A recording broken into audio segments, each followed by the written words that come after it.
kita relax saja. Uh, Nanti kalau yang digital minta tolong Pak Vidi ya kalau ada pertanyaannya. Siap. Oke, Oke, silakan Pak. silakan.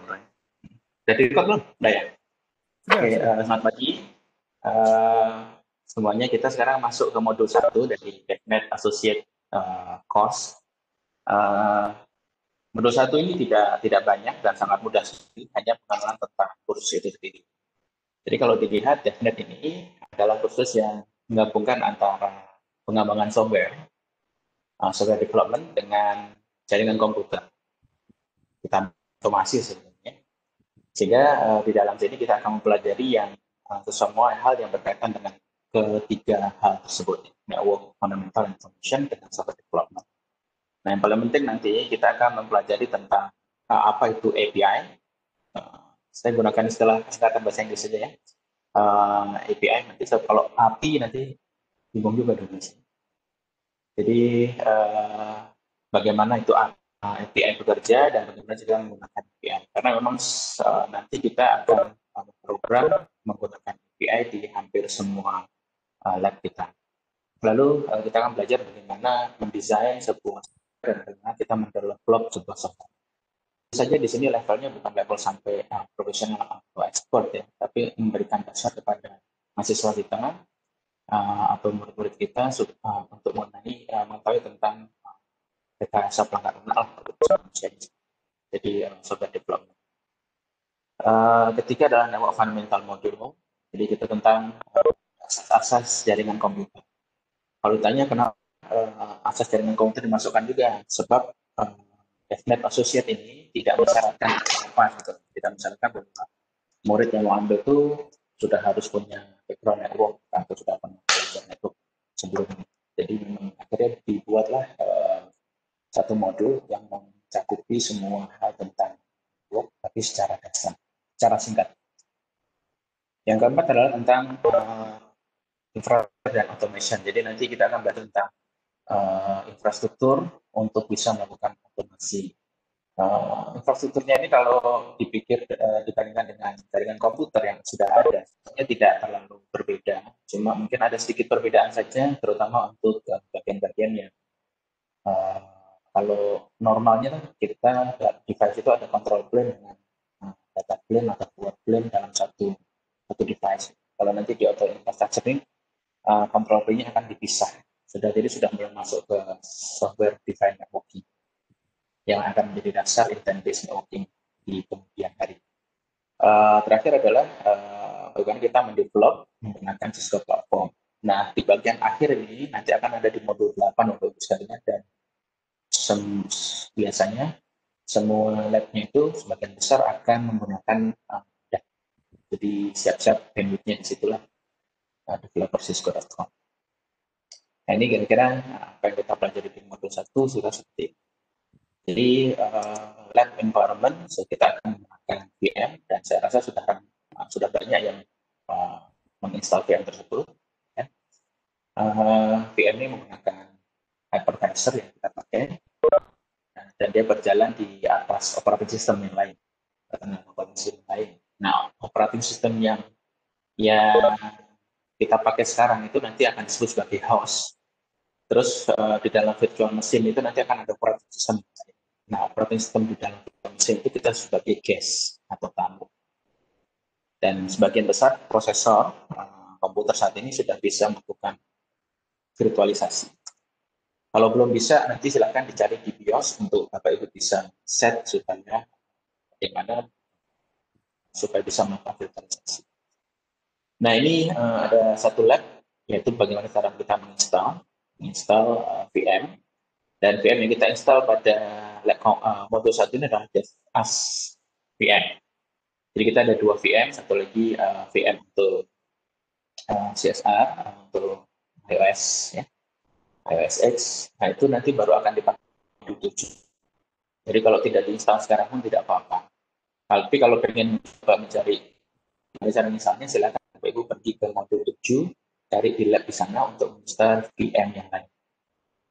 Ini akan memerlukan satu operating system iOS yang juga disediakan di dalam Google Drive yang sudah di-share di dalam paket. .com. Nah, uh, karena kita akan belajar menggunakan pengembangan software dan sebagainya, di sini operating system yang akan kita pakai di dalam desktop VM itu adalah Linux, gitu ya. Sehingga peserta diminta untuk bisa mempelajari dasar-dasar penggunaan Linux, minimal komen-komen yang sangat dasar, seperti pindah direktori, membuat direktori, mengedit file text, dan lain sebagainya. Itu hal yang sangat mendasar yang harus kita ketahui. Jadi, kenapa kita perlu menggunakan Linux? Karena Linux ini pada dasarnya karena free lah, gitu, sehingga banyak dipakai di hampir semua tempat, terutama masalah-masalah yang otomasi atau IoT. Dan Linux memiliki fleksibilitas, boleh dimodifikasi untuk keperluan perusahaan atau pengguna tersebut. Nanti akan ada lab yang berhubungan dengan Linux. Nah, disebut sebagai lab Linux review. Nanti yang direview itu adalah dari komen Sinta, terus belajar tentang file management, maksudnya apa sih maksudnya file ini, dia punya siapa, grupnya siapa, dan sebagainya. Kemudian regular expressions, regex. Nah, ini belajar bagaimana kita menggunakan regex untuk searching, untuk macam-macam lah, banyak hal. Tapi sebenarnya paling banyak adalah searching atau untuk modifikasi file dan sebagainya. Lalu sedikit tentang sistem administrator. Jadi itu yang perlu diperhatikan. Jadi kalau Bapak Ibu ingin mengajarkan DevNet, kalau bisa ya sebelumnya itu murid itu atau peserta itu sudah pernah diajari Linux, walaupun sebentar. Jadi tidak akan banyak memakan waktu di modul 1. Tapi kalaupun tidak, modul 1 tadi sudah cukup lah untuk mereview. Tapi kalau masih kurang, Bapak Ibu bisa meminta student itu untuk ikut kelas gratis ya di Netaket, namanya Linux Unhatched. Linux Unhatched, dan ini free online kursus. Nanti saya akan membahas ini lebih lanjut. Ini cara ininya, cara supaya kita bisa mendaftar. Tapi nanti saya akan bahas lebih lanjut. Yang kemudian yang kedua adalah Python yang perlu karena kita akan memprogram menggunakan Python dan kita akan menggunakan beberapa data format. Nanti kita bahas nanti di chapter berikutnya. Nanti kalau pengen tahu kenapa kita perlu coding, silahkan klik video, bukan di PowerPoint-nya ya, tapi video di dalam dataket.com-nya. Itu ada videonya, bisa diklik. Kalau Bapak Ibu ingin menggunakan closed caption-nya, bisa diklik di sini. Cuma sharingnya belum ada bahasa Indonesia. Jadi silahkan nanti ada bahasa Inggris, ada bahasa Cina, bahasa Prancis. Mana yang Bapak Ibu kuasai, boleh diperlihatkan. Kenapa kita pakai Python programming? Banyak alasannya gitu ya. Tapi memang di antara banyak programming language yang saya pernah pelajari, Python ini yang paling saya katakan mudah ya, paling landai grafik belajarnya dibandingkan dengan yang lain. Jadi sehingga disebut sebagai kadang easy to learn. Jadi kita bisa fokus kalau ngajarin murid itu bisa lebih fokus ke arah algoritmanya dibandingkan ke arah sintaknya. Terus kemudian mudah untuk apa namanya, kita pakai untuk membuat software yang baru. Karena banyak sekali kalau di sini kayak library-nya gitu, yang bisa kita terus pakai. Kita bisa import terus kita pakai karena komunitas Python sendiri cukup bagus. Dan bisa mudah dipakai dan diinstal di hampir semua operating system saat ini. Jadi kemudian dia free open, jadi saya dipilih untuk belajar DevNet. Kalau seseorang sudah biasa programming di bahasa lain, biasanya tidak akan mengalami kesulitan untuk pindah ke Python. Nah, ini ada satu lab ya tadi review dari Python, mulai dari bagaimana cara mulai coding, terus data type-nya, cara menulis variabel seperti apa, terus kemudian looping, decision making dan lain sebagainya semua ada di sini di review dan bisa memberikan kita dasar-dasar Python secara mudah. Jadi murid pun yang kalau belajar ini mereka udah bisa mengerti dan diharapkan ya sebetulnya bisa langsung mengikuti membaca coding-coding di modul-modul berikut. Nah kalau ternyata diperlukan lagi tambahan, silakan pergi ke NetAcad dan ambil kursus Python Essential Course. Jadi itu modul 1. Nah, ini apa yang kita pelajari. Kira-kira seperti itu, Bapak Ibu sekalian. Ada yang mau ditanyakan tidak? Kita langsung ke modul 2.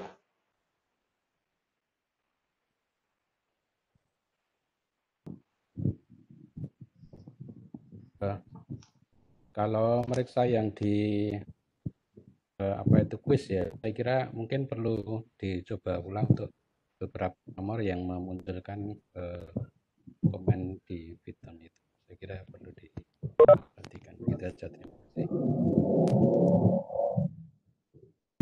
Maksudnya bagaimana Pak? Pak Berta ya?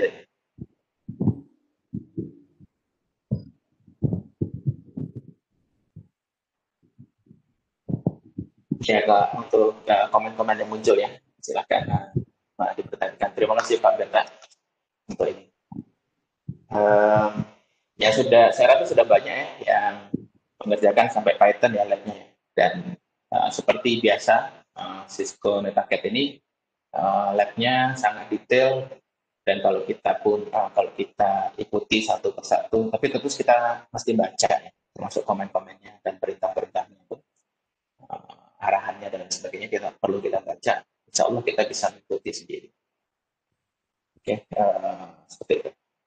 Kalau tidak ada, saya lanjutkan ke modul 2 dulu ya Pak Budi. Mungkin nanti akan ada pertanyaan. Ya, monggo Pak. Selama masuk ke modul 2. Nah, di modul 2 ini tentang DevNet Developer Environment. Developer nih kalau bahasa Indonesia apa ya? Beberapa kali saya menerjemahkan, saya kayaknya tetap menggunakan developer. Tapi developer ini mungkin lebih seperti pengembang, programmer, atau coder. Gitu. Kira-kira seperti itu. Kalau environment ini bahasa Indonesia kan lingkungan. Gitu. Ya, mungkin kalau diterjemahkan tetap lingkungan juga. Gitu. Walaupun agak asing. Gitu. Lingkungan programmer. Gitu. Padahal environment ini banyak sekali. Ada production environment, ada testing environment, dan sebagainya. Nah, pada saat ini kita akan bahas tentang developer environment. Yang ada. Nah, nanti kita akan belajar DevNet di sini. Nah, ini sebetulnya DevNet yang dimaksud di sini adalah DevNet yang di developer.cisco.com, Bapak Ibu. Jadi kalau dilihat DevNet adalah fully integrated, jadi program untuk developer yang terintegrasi secara penuh. Mulai dari web, terus kemudian komunitas, tools yang lain dan sebagainya, Instagram forum semua ada di sana, termasuk juga sandbox. Makanya kalau kita pergi ke developer.cisco.com, maka kita akan melihat beberapa fasilitas yang ada. Yang pertama tentang Learning Labs. Nah, di dalam Learning Labs ini kita bisa belajar sendiri, self-paced tutorial. Dan banyak sekali modulnya, Pak. Jadi kalau Bapak Ibu pergi ke developer.cisco.com tuh, 1 tahun rasanya nggak selesai untuk belajar semuanya. Karena banyak sekali. Tapi minimal satu hal yang saya rasa yang perlu kita berikan kepada murid kita adalah encouragement atau pemberian semangat untuk mereka belajar secara terus-menerus mencari sumber daripada sumber yang lain. Salah satunya adalah developer Cisco.com. Yang kedua dari fasilitas yang ada dalam DevNet, yang kedua adalah sandbox. Sandbox ini adalah satu environment atau satu lingkungan yang mirip dengan lingkungan yang asli. Jadi kalau kita menjalankan sandbox kita dari sana,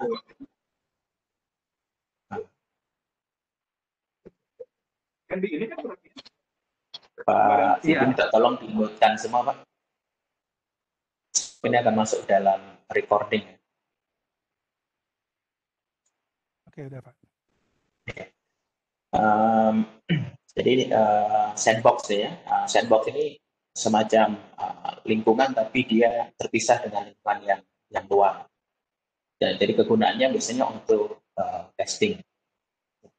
Walaupun bisa juga untuk developing juga bisa. Tapi biasanya kita pakai untuk testing. Jadi kalau Bapak Ibu membuat develop satu kode atau satu kelas satu software. Nah kalau mau dites, yang dites di lingkungan yang sedang berjalan, environment production line dan production environment. Tapi kita masukkan sandbox dan ada juga di dalam DevNet. Dan sandbox di dalam DevNet ini banyak sekali. Bahkan ada sandbox yang sudah diatur di awal, sudah diatur, jadi tidak kosong. Sehingga kita kalau mau latihan tinggal ikutin petunjuk yang ada di sana. Kalaupun tidak mengikuti, mau eksperimen sendiri pun juga bisa dilakukan di sana dan tidak akan mengganggu lingkungan-lingkungan atau sandbox yang lain atau lingkungan musuh. Lalu di dalam DevNet sendiri ada fasilitas code exchange. Jadi ini adalah kumpulan dari contoh-contoh code yang ditulis oleh developer yang lain dan mereka share di sana. Nah kita biasanya ya cara cepat belajar ya kita mempelajari dari kode orang lain salah satunya, kemudian kita tahu algoritmanya atau kita modifikasi untuk keperluan. Nah, itu ada semua di DevNet.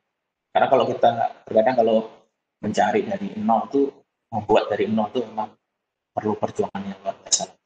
Jadi paling mudah kalau kita modifikasi dari sampel code. Yang keempat tentunya adalah developer support. Bahasa support apa? Sokongan. Ya. Tapi kok rasanya kurang pas. Jadi developer support ini dapat digunakan oleh kita atau developer untuk menanyakan sesuatu. Nah, bentuknya bisa dalam bentuk forum. Jadi forum nanti orang lain yang developer lain yang akan menjawab atau dari siswa yang sedia akan menjawab, vendor maksudnya. Kemudian bisa melalui live chat. Yang ketiga adalah melalui tiket. Tapi nanti tiket kita bahas berikutnya, karena tiket ini biasanya untuk orang bisnis.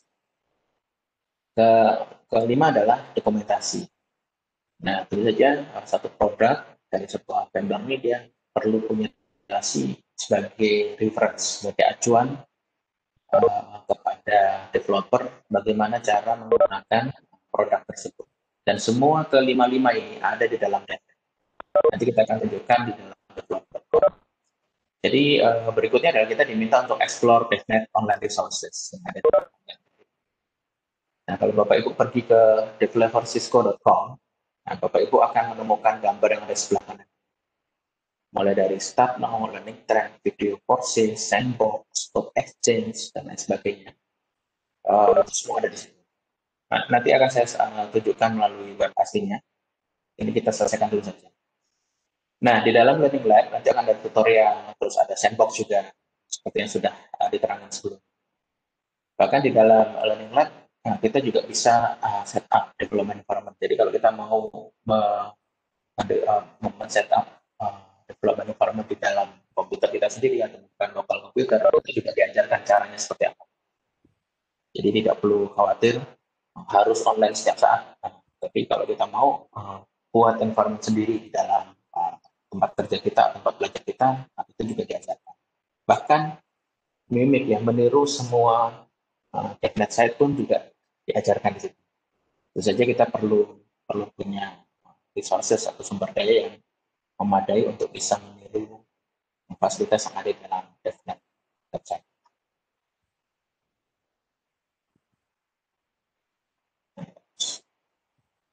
Oke, ini adalah contoh DevNet Sandbox. Jadi bisa saja kita kalau ingin tahu menggunakan Firepower Management Center, ada sandboxnya sendiri. Kalau ingin mencoba untuk mereview, ada sandboxnya sendiri. Ya. Nah, kalau untuk network user engineering, ada sandboxnya sendiri. Jadi kalau kita pakai sandbox ini, kita kayak belajar menggunakan perangkat yang sebenarnya. Cuma kita tidak perlu mempunyai perangkat tersebut. Tidak perlu mempunyai perangkat tersebut, kita bisa belajar menggunakan perangkat yang asli. Cuma keperluannya adalah bandwidth. Dan rasanya semakin ke depan nanti akan seperti itu, Bapak Ibu sekalian. Jadi kalau ada kesempatan penambahan fasilitas, mungkin salah satu yang perlu diperhatikan adalah fasilitas akses internet. Ya. Terutama yang mau mengadakan kursus DevOps nih, karena nanti di chapter 8 itu sebagian besar kita masuk ke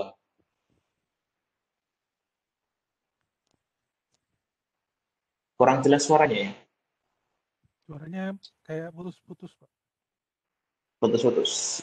Sebentar ya.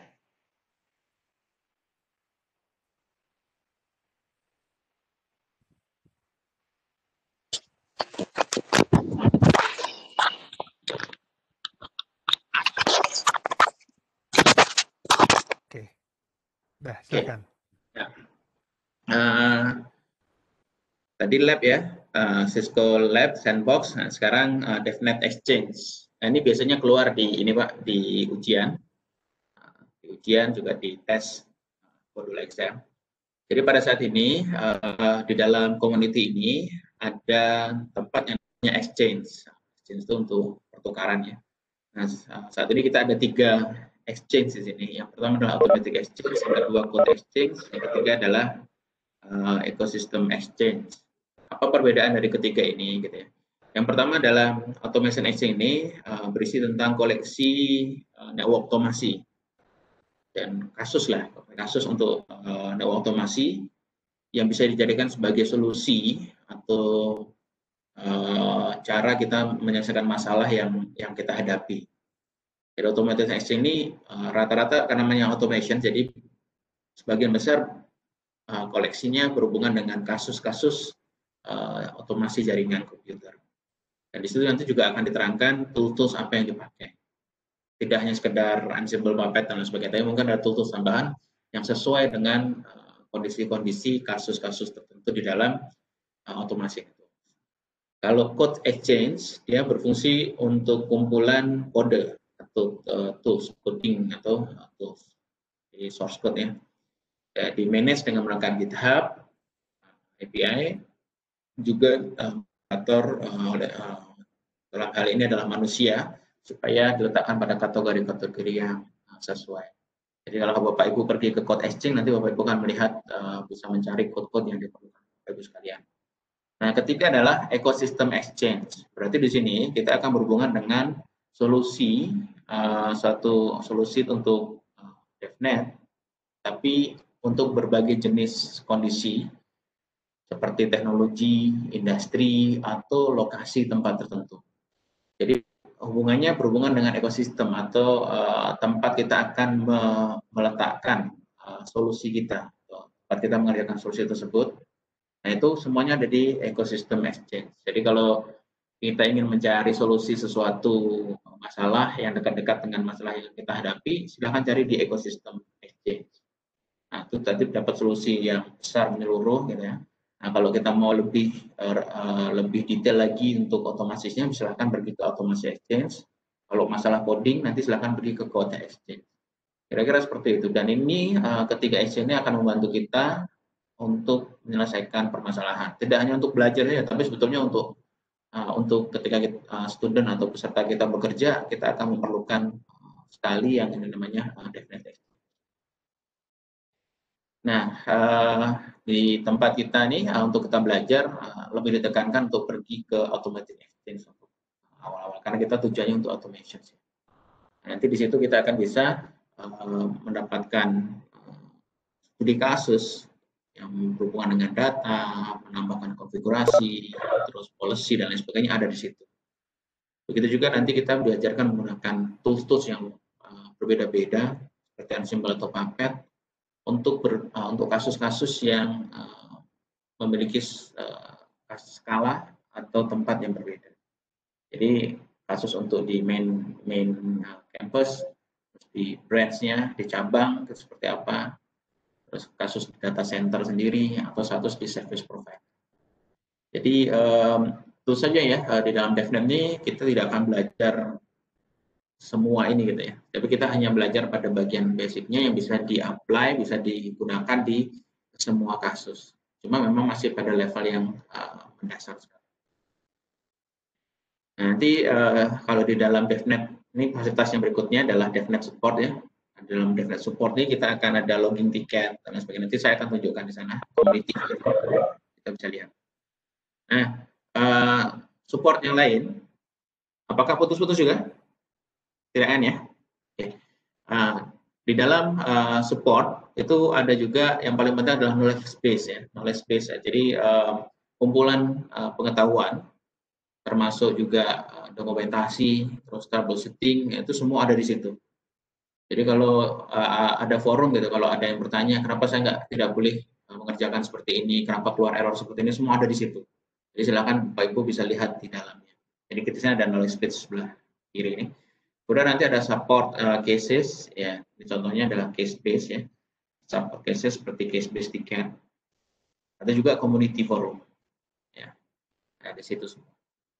Kalau mau chat, nah silakan ada chat dalam bentuk test chat. Nah, kalau untuk tiket ini, ya, lihat ya ada tarifnya. Kalau untuk personal, kalau untuk personal mungkin 250 USD ini memang besar gitu ya. Tapi biasanya kalau kita buka tiket ini yang melakukannya adalah biasanya dari perusahaan dan mereka menanyakannya adalah sudah dalam bentuk mungkin solusi ya. Jadi akan diberikan solusi yang sesuai dengan pertanyaan tersebut. Nah, ini harganya ya, one-on-one support dan akan dijawab dalam waktu satu business day. Nah, nanti di chapter 2 ini, di modul 2 ini, kita akan satu lab yang mengeksplor semua DevNet resource. Nah, itu modul 2. Selesai sebenarnya Pak, Bapak Ibu, tidak ada yang lain tambahan untuk modul 1, modul 2. Jadi ini sangat singkat, jadi Bapak Ibu bisa langsung mengerjakan modul examnya. Modul examnya tidak terlalu sulit. Kalau lupa tinggal baca lagi. Tidak perlu terlalu berpikir terlalu banyak. Kalau Python atau coding atau yang lainnya, Linux itu kalau prakteknya dilakukan, labnya dilakukan, insya Allah bisa menjawab pertanyaan quiz atau pertanyaan di modul exam. Oke. Lalu kita lihat ya, ini developer.cisco.com. Kalau kita pergi di bagian awal, Bapak Ibu akan mendapatkan hal yang seperti ini. Ini karena Cisco sedang membuat Cisco Modeling Lab, ini gantinya Vero hari itu ya. Okay, so kalau kita sekarang nggak perlu sign up, tapi kita perlu login saja. Nah, Cisco DevNet bisa menggunakan banyak cara login. Kalau kita tidak punya login yang lain, kita bisa menggunakan Cisco ID. Karena NetAccount ini sekarang menggunakan loginnya Cisco ID, jadi otomatis kita masuk saja ke dalam sini. Nanti kalau ditanya username dan password, silakan masukkan seperti di dalam username passwordnya NetAccount.com. Karena saya sudah masuk tadi, jadi otomatis dia sudah mendeteksi ya.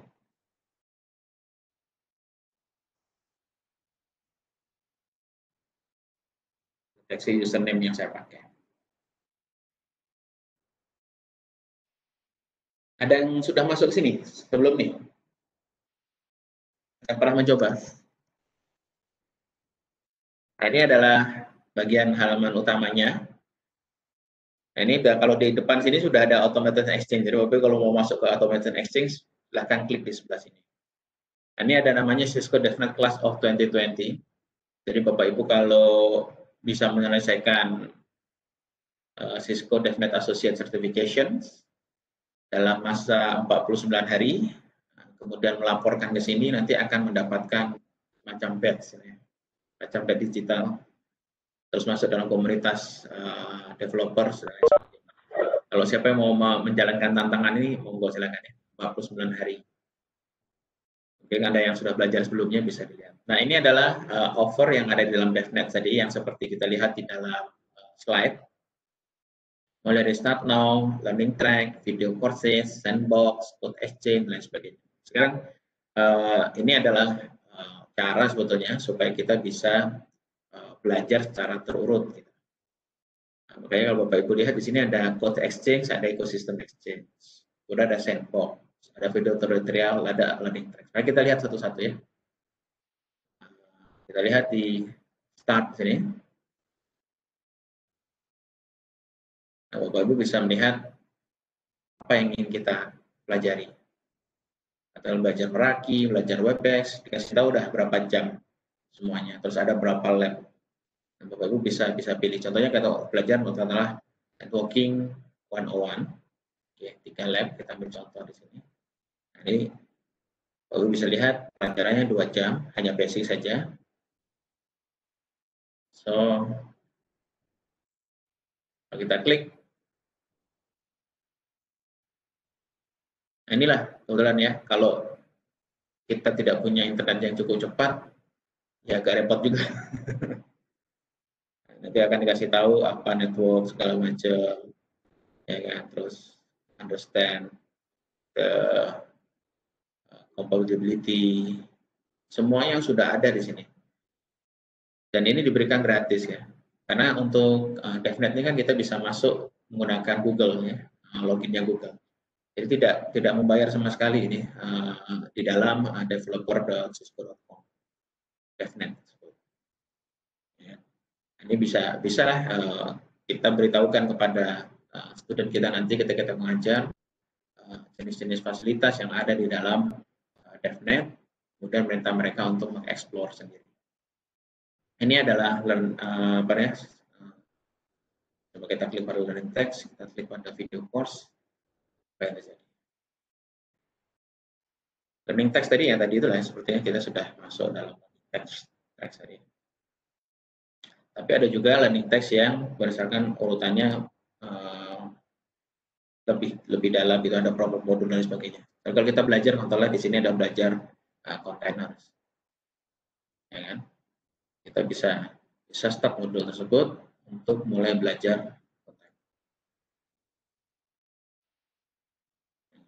apa tujuannya, semuanya bisa kita cari di sini. Kita bisa belajar sesuai yang kita inginkan.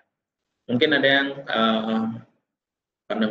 ingin mengetahui lebih lanjut informasi-informasi yang ada di dalam modul seperti kontainer, mungkin lihat di situ kontainer kayaknya saya kurang puas dengan penjelasan dalam DevNet Associate. Bapak Ibu bisa pergi ke Learning Lab ini untuk mencari kembali informasi tersebut ya. Pengetahuan tentang kontainer, pengetahuan tentang SD-WAN, pengetahuan tentang API, semua ada di dalam DevNet cisco.com ini ya, developer.cisco.com. Bahkan ada lab-labnya, lab yang kita bisa gunakan, dan labnya semuanya digunakan di sini. Dan kita hanya perlu apa? Ya, hanya perlu internet connection saja. Jadi kalau pas lagi di kantor gitu, kan internetnya tidak membayar gitu kan, atau kalau yang pelangganan tidak pakai kuota, ya silakan dinikmati cara belajar menggunakan devnet.com. Nah, di sini ada juga video-video, ya kan, introductions untuk workability journey dan lain sebagainya. Ini bisa ada semua di sini. Belajar daripada DevNet expert, pendapat mereka, dan semua ada di situ. Ini Hank Preston ini yang paling sering lah ya memberikan tutorial. Nah, seperti dari Cisco tugas dia adalah membuat video untuk tutorial. Dan paling enak ya inilah totally free. Jadi silakan Bapak Ibu dipakai. Nah, kalau sandbox kita lihat ya, apa ya yang kita bisa gunakan sandbox ini.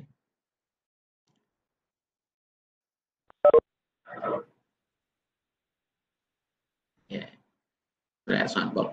Itu untuk sandbox. Kalau untuk code exchange, ekosistem exchange kita lihat sekalian.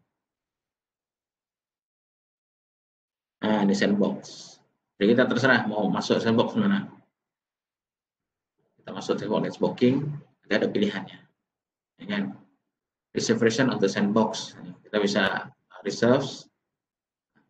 Kalau kita mau belajar tentang Cisco SD-WAN, so kita boleh try out. Kita masuk reserve. Kalau nggak ada slot ya kita nunggu saja. Tapi selama ini saya masuk tidak pernah nggak ada slot sih. Nah, nanti dia akan download semua, menampilkan environment sandbox yang ada. Kita tidak akan mencoba ya, hanya menunjukkan saja. Ini dari perpustakaan karena pakai WiFi, jadi lambat nih Bapak Ibu. Kalau ada kabel, saya akan pakai kabel. Nah, biasanya nggak pernah selambat ini kalau pakai kabel di kampus, di kantor. Nah, itulah kira-kira untuk sandbox. Menunggu kita pergi yang lain.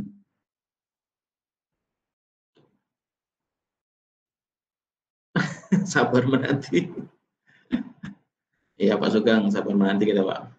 Nah kan, karena gitu. Kalau lambat emang keluar seperti itu. Nah ini untuk code repository, bisa lihat, ya kan? Bisa dieksplor semua repository tadi. Ya. Bahkan DNA center, pada produk dan lain sebagainya, atau kita bisa search di sini, kita cari masalah yang kita ingin. Ya kan? Kita bisa cari untuk ini codes exchange, environment ecosystem. Itu bisa lihat di sini, ya kan? Di contoh-contoh ya, plug away cable code, indoor mapping locations, semua bisa kita pelajari di sini.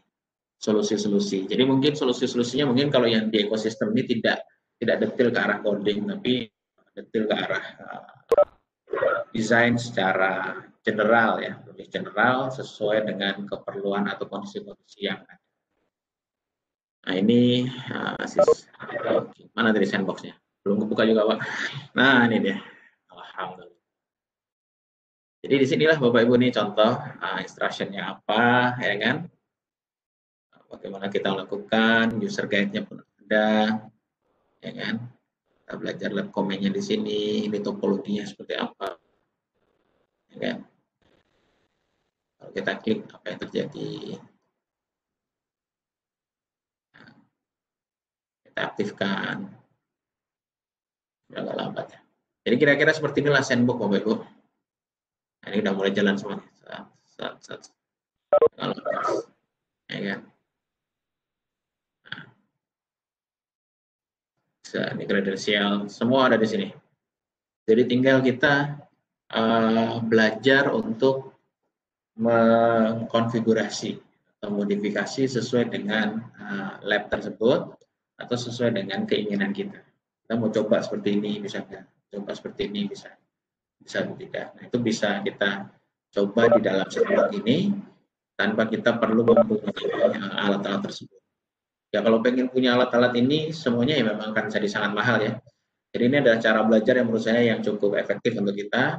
Cuma tadi internet connection-nya mesti kuat. Oke, ini sandbox dan lain sebagainya. Kira-kira sekarang ada tidak yang mau ditanyakan Bapak Ibu?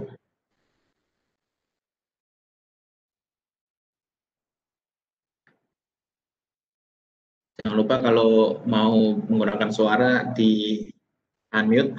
Itu ada dari Pak Muhammad Iqbal nanyain untuk developer Cisco.com-nya, apakah hanya untuk level associate saja atau mungkin bisa sampai level sertifikasi? Sertifikasi. DevNet Associate itu memang untuk level DevNet Associate. Maksudnya kursusnya Bapak Ibu ya. Kursusnya itu kursus DevNet Associate ini untuk level associate dan dia kalau lulus selesai belajar DevNet Associate kita bisa mengambil sertifikasi ya tadi Cisco DevNet Associate juga namanya gitu. DevNet Associate. Jadi materi yang ada di dalam DevNet Associate ini adalah materi yang akan keluar yang sejajar dengan materi sertifikasi DevNet Associate. Begitu ya kira-kira pertanyaannya? Kalau di developer Cisco.com-nya, apakah ini sandbox-nya bisa? Oke. Developer Cisco.com-nya. Developer Cisco.com itu dia tidak ikut sertifikasi. Jadi memang support ini Developer Cisco.com disupport ini untuk industri sebetulnya. Jadi berbagai level ya, mulai dari level yang baru mau belajar sampai level expert yang mencari solusi, semua ada di developercisco.com. Gitu. Jadi tidak tergantung pada sertifikasi. Ya, mungkin maksudnya di developer di sandbox-nya ini kita bisa nyoba-nyoba sampai ke istilahnya level-level tinggi gitu ya. Level-level tinggi gitu maksudnya mungkin ya. Bisa. Dan karena kita pakai sandbox ini, makanya tidak ada restriction seperti pakai tracer ya. Kalau sebagai tracer kan di simulator gitu ya. Kalau di sandbox ini memang real device ya Bapak Ibu gitu ya. Jadi komen-komen yang asli yang ada di dalam real device tuh, perangkat yang asli, ya bisa dilakukan di dalam developer.cisco.com. Ya. Ini ada lagi yang nanya, DevNet ini program untuk simulasi atau dapat diimplementasikan ke real device-nya? Sebenarnya bisa diimplementasikan, kan tinggal tergantung nanti menggunakan apa, misalkan kalau sudah bicara nanti REST API, ya REST API-nya URL-nya apa gitu kan. Iya, betul. Jadi memang bisa digunakan di real ininya, Pak, di real environment. Nah, nanti real environment-nya itu baru akan kerasa kalau kita udah masuk di modul yang ke-7. Jadi seakan-akan kita nanti mengkonfigurasi satu perangkat, gitu ya, perangkat asli, gitu ya, menggunakan tadi itu coding-coding yang ada dalam virtual machine DevOps, ya ASVM. Lalu kita implementasikan di DevOps yang di VM-nya satu lagi, VM CSR itu. Selamat datang buat Mas Bagas. Ditunggu suaranya. Halo Pak Widi, Pak Luhur, halo semua. Selamat pagi semua, Bagas. Ini instruktur yang aslinya sudah keluar, Pak. Jadi saya nanti sebentar lagi. Pak Widi hari ini. Ada sidak. Pak Sugeng ya, pertanyaannya, apakah developer.cisco.com hanya untuk student atau instruktur? Semua, Pak, tidak hanya student instruktur, bahkan orang siapapun yang mau belajar developer untuk Cisco, silakan masuk ke dalam developer Cisco.com. Kan tadi makanya email Gmail. Kayak email Gmail pun juga bisa masuk ke situ. Ya kan, ada yang punya GitHub, login GitHub bisa masuk di situ. Facebook tadi ada nggak Facebook? Jadi bisa dipakai untuk. Jadi kalau Pak Sugeng berencana mau membuat pelatihan DevNet gitu ya, tapi tidak mau menggunakan materinya Cisco Netaket, bikin materi sendiri terus pakai developer.cisco.com, ya bisa juga, tidak ada masalah, karena memang dibuka untuk free.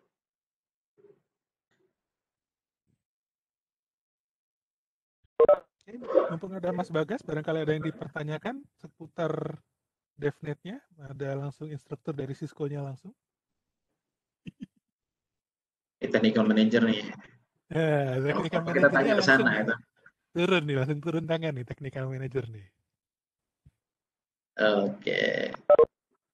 Ada lagi tidak pertanyaan yang ini yang belum terjawab, Pak, di chat? Rasanya tidak ada ya, sudah ya semua ya. Kayaknya sudah, Pak. Tapi nggak tahu, mungkin ada yang mau. Batasan free sama yang bayar. Kalau di developer.cisco.com saya rasa semuanya free sebetulnya, Pak. Kecuali yang tadi itu ticketing dan lain sebagainya. Saya saat ini ya, karena saya memang menggunakan yang free saja, rasanya jarang pakai yang, belum pernah saya menemukan yang saya harus bayar sesuatu ya. Iya Pak, mungkin sedikit tak tambahin ya, untuk yang developer.cisco.com ini free, ya kan? Nah ini biasanya sandbox-nya atau device yang tersedia tuh ada dua jenis, ya. Yang pertama always on, ya. Nah yang always on ini itu tersedia untuk semua orang dan aksesnya bareng-bareng. Jadi misalkan saya pakai CSR 1KV yang always on, nah Pak Vidi juga akses itu bisa bareng-bareng. Jadi nanti kalau misal saya ngubah, Pak Vidi ngubah, bakal kelihatan di device-nya. Itu yang pertama, yang always on. Yang kedua itu bisa pesen, ya kan? Nah kalau pesen itu nanti cuman bisa dipakai kita sendiri atau mungkin di kelas kita, itu bisa. Nah untuk yang pesen itu nanti ada jadwalnya, jadi ada time slotnya, misal available-nya kapan. Nanti Bapak Ibu sekalian perlu ngecek di sana, dan kalau tidak salah 1 minggu 1 akun hanya bisa booking 8 jam maksimal, kalau tidak salah. Jadi itu semua free, ya kan? Untuk loginnya sendiri, kalau misalkan punya akun Netakat bisa menggunakan akun Netakatnya, atau kalau mau bikin akun baru pakai Gmail itu juga bisa.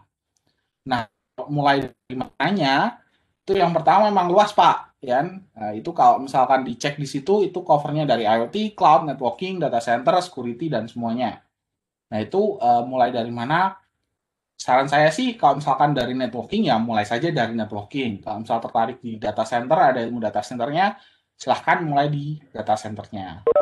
Untuk ilmunya sendiri karena base-nya nanti juga misalkan networking ya nge-cover base networking.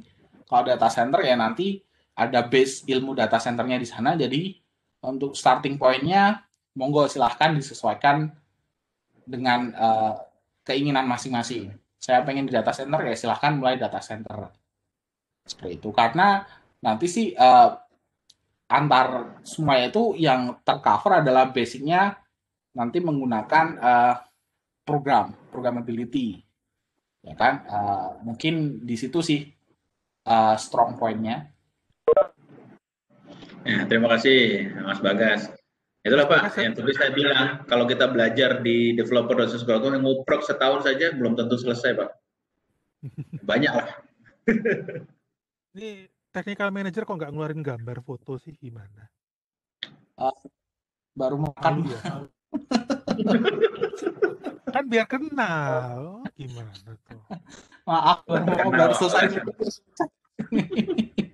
Siapa tahu nanti ini ada banyak bapak guru punya murid didik murid anak muridnya gitu, bisa dikenalin gitu kan. Moga silakan.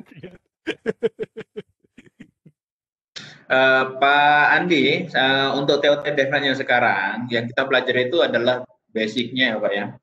Dan dan sudah dikasih tahu di situ, ada network fundamental satu modul. Jadi mulainya silakan kalau untuk saat ini adalah mulai dari networking saja. Karena memang dasar dari NetAcad ini kan awalnya networking. Silakan dimulai dari networking itu. Tapi kalau orang yang katakanlah punya minat yang lain, gitu. Misalnya minat IoT, dia bisa langsung masuk ke IoT. Tentu saja dia sudah harus punya dasar tentang IoT sendiri, ya kan, punya knowledge base tentang mungkin database center, yaitu untuk IoT, untuk konfigurasi IoT, sensor, aktuator, dan lain sebagainya. Tapi untuk yang DevNet kita sekarang ini lebih kepada yang network. Walaupun sebenarnya kalau dikatakan lebih sih enggak juga ya Pak. Gitu. Tapi dasarnya adalah memang dasar untuk programming. Cuma kita arahkan contohnya sedikit ke arah network saja. Walaupun bisa dipakai untuk semuanya, Pak. Itu Pak Andi.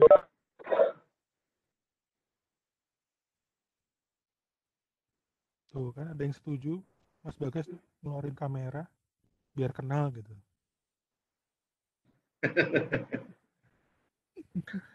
Oke, ada lagi yang mau ditanyakan mungkin? Kalau malu-malu bisa pakai chat, nggak usah pakai suara. Barangkali pas lagi sambil keselak-selak gitu kan makan sarapan. Udah, Oke. Kalau gitu kita stop dulu untuk yang ini, Pak. Bisa nggak buat environment lab DevNet di kampus? Lab DevNet untuk apa, Pak? Untuk DevNet Associate Course ini atau seperti apa? Kalau untuk DevNet Associate kursus yang DevNet Associate ini tidak perlu dibuat environment-nya Pak, sebab memang hanya menggunakan 2 VM saja gitu. Jadi satu komputer saja insya Allah kalau RAM-nya memenuhi syarat, insya Allah bisa belajar. Nah itu masalahnya RAM-nya itu kan biasanya. Komputernya mahasiswa ataupun siswa itu belum tentu support. Di NetAcad bagian diskusi Pak.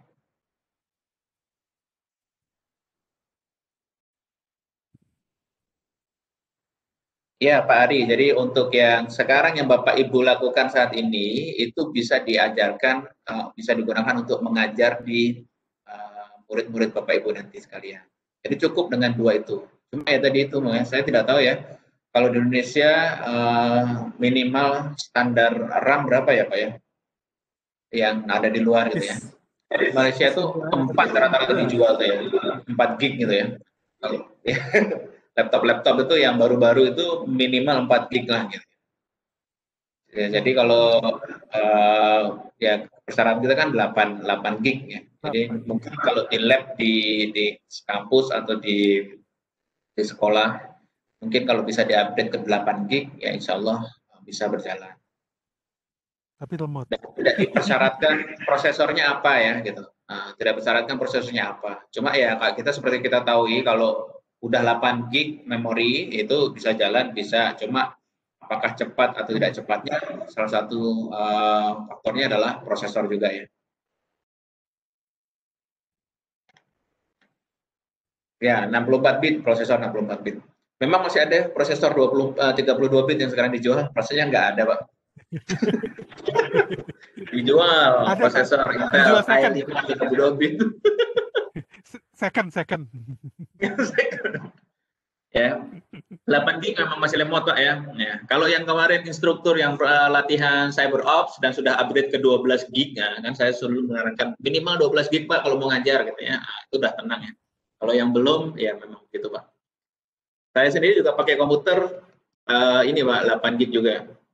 Waktu ngajar CyberOps ya menggap-gap juga nih laptop saya gitu. Sampai saya ganti ke SSD, Pak. Kalau SSD baru memang lumayan lah. Harddisknya diganti SSD, harddisknya memorinya kita upgrade ke 32 gig, ya itu rasanya oke. Nah, bagi kalau grafik card. Saran untuk pertemuan di record, di-upload ke YouTube-nya Pak Vidi. Ya, saya jadi konten kreator dong nanti jadinya. Iya, salah.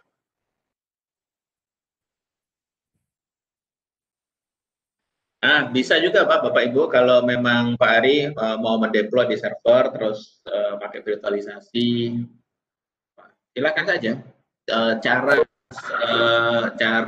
untuk mendeploy itu tidak menjadi masalah.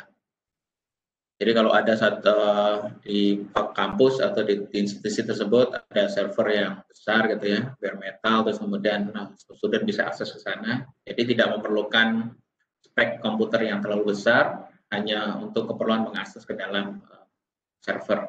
Bisa dilakukan Pak Ari. Oke, Pak Melwin ada mau yang ditanyain ke Mas Bagas katanya. Lab kami saat ini, waduh, betul tuh Pak Yudi. RAM 2 gig, prosesor 32 bit. Aduh, sabar betul Pak.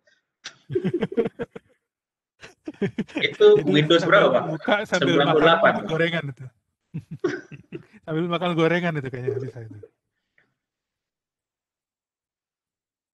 Oke Pak, mau tanya juga mungkin nanti ke Pak Mas Bagas nih. Pak, kalau kita di Indonesia kan misalnya mau ke Google, mau ke Facebook kan ada network service tier-nya itu loh Pak.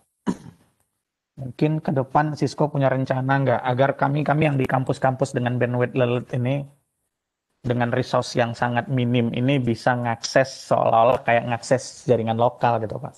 Kalau Jogja kita punya network network service tier-nya itu untuk ke Google itu ada di UNY gitu. Jadi kami kalau ngakses Google tuh kayak macam ngakses jaringan lokal aja gitu.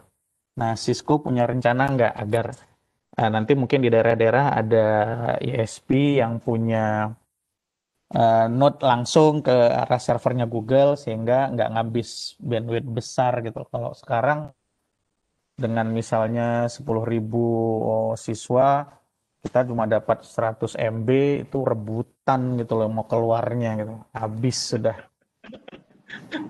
Sampai segitu Pak di itu Pak. Amikom Pak. Iya, kita kampus gede aja cuma jatah keluarnya cuma 200 mega gitu Pak untuk 10.000 mahasiswa gitu. Keluar kemana? Dari kampusnya? Iya, ke kampusnya untuk ke jaringan luar itu udah ini banget gitu loh. Kalau ke Google kan kita dapat 1 gig. Iya Pak. Mas Bagas, Cisco punya planning nggak untuk agar bisa ngakses ke NetAcad, bisa ngakses ke DevNet ini lebih kenceng gitu loh. Kan lumayan dapat 1 giga misalnya. Untuk sekarang sepertinya belum ada Pak. Coba nanti tak bantu sampaikan ke yang atas. Sama orang Jogja kalau nggak membantu getok aja Pak. Karena saat ini belum ada ini soal itu gitu.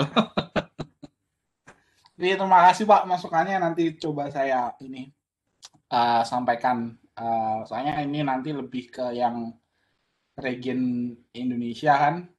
Jadi nanti saya coba sampaikan ke yang manage untuk education. Terima kasih, Pak. Oke, ada lagi? Sekarang sudah jam berapa? 10.13 ya waktu Indonesia Barat. 13. Dicukupkan yang ini dulu atau terus nanti dilanjut sama yang programming kemarin?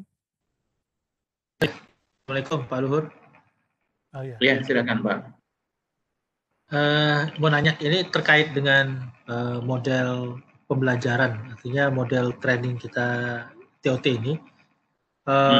Kalau saya lihat kan memang semangat semua ya teman-teman, artinya mengerjakan sampai selesai. Habis itu pokoknya mengerjakannya lagi semangat lah. Nah, kira-kira ini kita kan ada durasi 4 minggu. Nah, itu punya apa ya? Punya milestone-nya nggak? Artinya misalnya seminggu ini apa sampai mana yang harus dikerjakan, terus nanti minggu depan sampai mana yang harus dikerjakan, minggu depan lagi sampai mana harus dikerjakan. Itu ada ininya nggak ya? Ada apa namanya? Okay. Ada aturannya atau apanya? Atau kita kerjain terus sampai selesai, pokoknya nanti lowong lama banyak di belakang gitu. Itu gimana? Oke, begini Pak. Saya pengen buat milestone, tetapi milestone ini sebetulnya bukan sesuatu yang mengikat ya Pak ya. Jadi milestone saya cukup sederhana saja, karena kita punya 4 minggu, jadi minimal selesaikan 1 minggu itu 2 minggu. Itu saja Pak. Oke. Mulai dari membaca materi, mengerjakan modul exam, mengerjakan lab, dan lain sebagainya itu selesai dalam waktu 2 minggu lah. Gitu. Dalam waktu 4 minggu tersebut selesai, tapi 1 minggu itu 2 modul, kira-kira seperti itu. Cuma memang kenapa saya tidak membuat secara rigid atau saya berikan seperti itu, sebab ada banyak kasus di sini. Ada peserta-peserta yang berapa puluh peserta itu sudah sempat mengikuti yang self-paced. Ya, makanya ada yang sampai sekarang sudah selesai 8 modulnya tuh dan dapat 100 tuh. Salah satunya karena itu kasusnya. Mantap. Tersangkanya Jadi, jelas, mantap. Tersangkanya. Jadi rahasianya itu ya Pak ya? Terus ada yang mungkin baru masuk segala macam. Jadi encourage saya gini, kita buat planning sendiri saja Bapak Ibu atau modulnya sesuai dengan Bapak Ibu bisa lihat sendiri. Tapi minimal 1 minggu itu harus selesai 2 modul. Kalau pada saya, kalau saya bilang modul 1 dengan 2 selesai dalam waktu 3 hari, nanti ada yang stres Pak. Tapi jadi saya memudahkan seperti itu, dan yang paling penting dari Bapak Ibu semua adalah komitmen saja ya. Silakan komitmen, dan saya senang ketika ada yang sharing-sharing seperti itu kan berarti memberikan semangat gitu kepada teman-teman gitu ya, yang lain. Oh saya kok belum gitu. Tapi saya harap memberikan semangat ya, bukan jadi minder gitu. Oh saya belum, berarti mundur aja lah gitu kan. Nah, seperti itu, tapi semangat. Oh yang lain sudah selesai, saya perlu mengikuti. Dan alhamdulillah Bapak Ibu sekarang di satu kumpulan gitu, dan bisa saling, satu grup bisa saling kenal, bisa saling menyemangati gitu. Waktu saya training dulu sendirian Pak, nggak ada orangnya yang siapa yang bareng sama saya trainingnya, nggak tahu gitu. Tidak ada jalur komunikasinya gitu.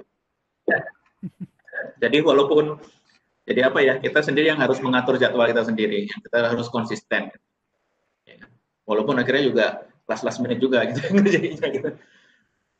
Tapi ya, tidak ada yang rigid Bapak Ibu. Yang penting Bapak Ibu sudah bisa mengerjakan itu semua dalam waktu 4 minggu ini, dan saya rasa 4 minggu ini waktu yang sangat cukup. Dan bagi yang cara belajarnya tidak bisa secepat dengan yang teman-teman lain, jangan minder gitu. Ikuti saja cara belajar kita sendiri. Cara belajar kita sendiri kita ikuti, insya Allah sampailah sesuai dengan target kita.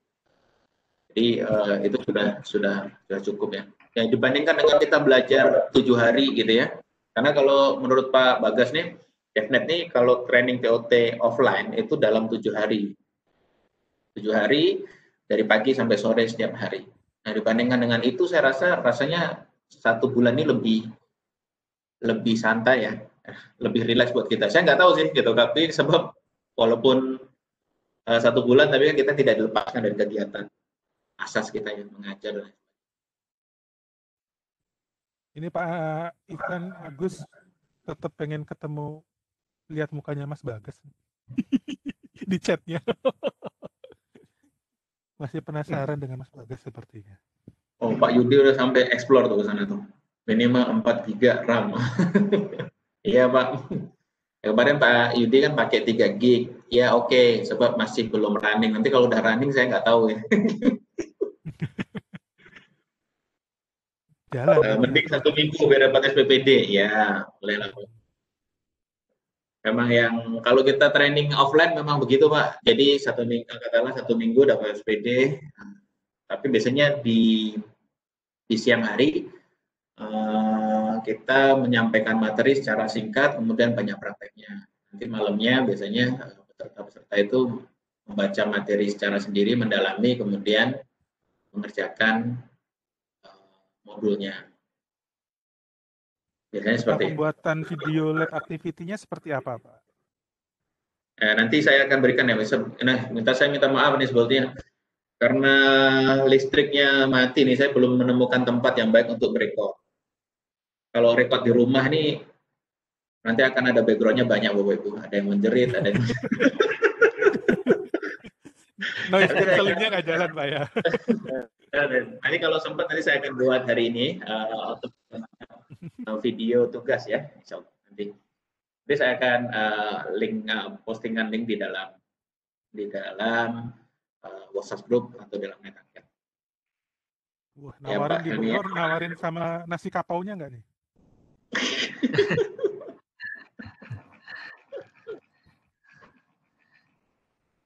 Kalau anak-anak semua di rumah, rumahnya kecil, jadi ya gitulah tantangannya.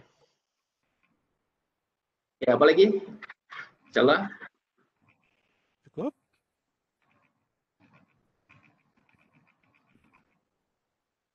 Oke, kalau tidak mungkin kita masukkan ke ini, stop dulu terus kemudian di ini, Pak. Ya, siap. Oke, saya stop dulu ya.